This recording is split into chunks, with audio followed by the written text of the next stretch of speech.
ദിനവും നൽകുമേ വിശ്വസ്തൻ നീതിമാൻ സർവത്തിൻ നായകൻ ദൈവത്താൽ കഴിയാത്തത്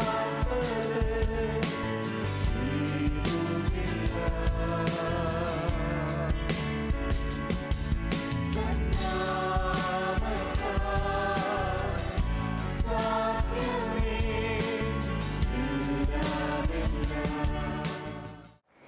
price the Lord. The shepherd's ആർപ്പിൻ്റെ മറ്റൊരു എപ്പിസോഡിലേക്ക് ഏവർക്കും സ്വാഗതം. ഇന്ന് പ്രഭാതത്തിലെ വചനചിന്തയ്ക്കായി വിശുദ്ധ തിരുവെഴുത്തിൽ നിന്നും 1 പത്രോസ് 2:1 വാക്യം വായിക്കുന്നു.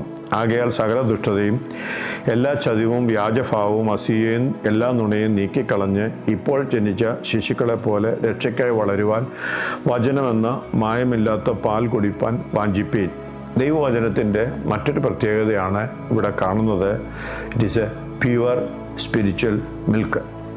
ആത്മീയമായി വളരുവാൻ, ക്രിസ്ത്യൻ ജീവിതത്തിൽ വളരുവാൻ ആഗ്രഹിക്കുന്ന ഒരു വ്യക്തിക്ക് ഉപേക്ഷിച്ച് കൂടാൻ പറ്റാത്ത അനിവാര്യമായ ഒരു ഘടകമാണ് വചനം.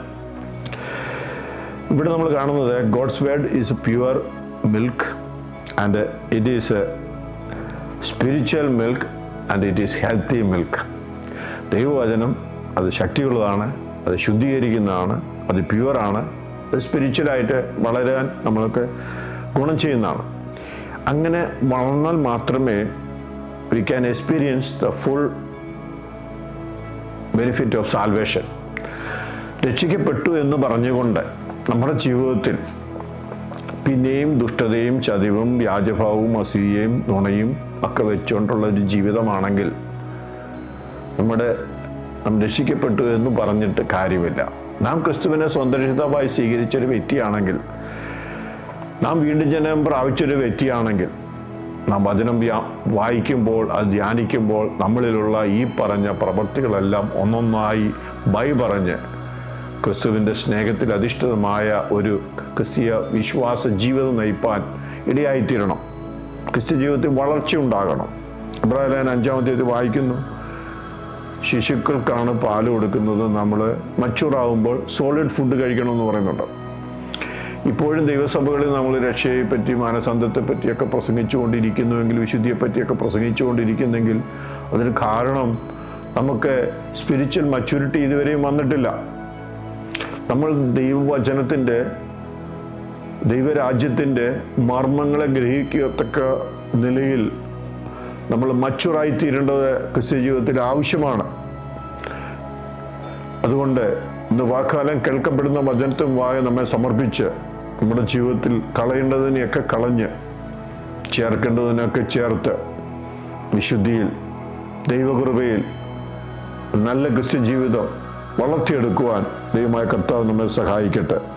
യാക്കോബിൻ്റെ ലേഖനം 1:21 വാക്യത്തിൽ വായിക്കുന്നു, ആകയാൽ എല്ലാ അഴുക്കും ദുഷ്ടതയുടെ ആധിക്യവും വിട്ട് നിങ്ങളുടെ ആത്മാക്കളെ രക്ഷിപ്പാൻ ശക്തിയുള്ളതും ഉഴം നട്ടതുമായ വചനം സൗമ്യതയോടെ കൈക്കൊള്ളുവീൻ. വചനം സൗമ്യതയോടെ കൈക്കൊള്ളുക. കാരണം അത് നമ്മുടെ രക്ഷയ്ക്ക് മതിയായതാണ്. നമ്മെ രക്ഷിപ്പാൻ ശക്തിയുള്ള നമ്മുടെ ഉൾനട്ട വചനം, അത് റിസീവ് ചെയ്യുവാൻ നമുക്ക് സൗമ്യത വേണം. അത് ജീവിതത്തിൽ പ്രാവർത്തികമാക്കുവാൻ നമുക്ക് ക്ഷമ വേണം. അങ്ങനെ നമ്മൾ കേൾക്കപ്പെടുന്ന വചനം ജീവിതത്തിൽ പ്രാവർത്തികമാക്കി നാം ദൈവസന്നിധിയിൽ ഇതിൻ്റെ 1:22 വാക്യത്തിൽ വായിക്കുന്നു, എങ്കിലും വചനം കേൾക്കുക മാത്രമല്ല ചെയ്തുകൊണ്ട് തങ്ങളെ തന്നെ ചതിക്കാതെ അതിനെ ചെയ്യുന്നവരായി ഇരിപ്പീൻ. കേൾക്കുന്ന വചനം പോലെ ജീവിപ്പാൻ, ചെയ്യുവാൻ ദൈവമായ കർത്താവ് നമ്മെ സഹായിക്കട്ടെ. ദൈവവചനം കേൾക്കുവാൻ താല്പര്യമുള്ളവരായിരിക്കണം. അതിൽ വളരുവാൻ ആഴമായി ഗ്രഹിക്കണം. അത് കേൾക്കുക മാത്രമല്ല, പ്രവർത്തിക്കുക കൂടി ചെയ്യണം. അങ്ങനെ നമ്മുടെ ആത്മാക്കൾക്ക് രക്ഷയുണ്ടാവുവാൻ, ദൈവസന്നിധി നിൽക്കുവാൻ, ദൈവിക വാഗ്ദത്തങ്ങൾ പ്രാപിപ്പാൻ ദൈവമായ കർത്താവ് നമ്മെ സഹായിക്കട്ടെ. നമുക്ക് ദൈവസന്നിധി സമർപ്പിക്കാം, പ്രാർത്ഥിക്കാം. പരിശുദ്ധ പിതാവേ, ഉപകാലം വചനം കേൾക്കുന്നതിൻ്റെ ജനത്തെ നാമത്തിൽ അനുഗ്രഹിച്ചു പ്രാർത്ഥിക്കുന്നു. ദൈവവചനം രക്ഷയ്ക്ക് വളരുവാൻ മായമില്ലാത്ത പാലാകിയാൽ അത് മതിയായവണ്ണം കുടിച്ച് ബലം പ്രാപിച്ച് ശക്തി പ്രാപിച്ച് ആത്മീയ വളർച്ച പ്രാപിപ്പാൻ ദൈവമായ കർത്താവ് സഹായിച്ചാട്ട്. പ്രാർത്ഥനകൾക്ക് കൃപയ്ക്കായി സ്തോത്രം. യേശു കർത്താവിൻ്റെ ധന്യമുള്ള നാമത്തിൽ തന്നെ.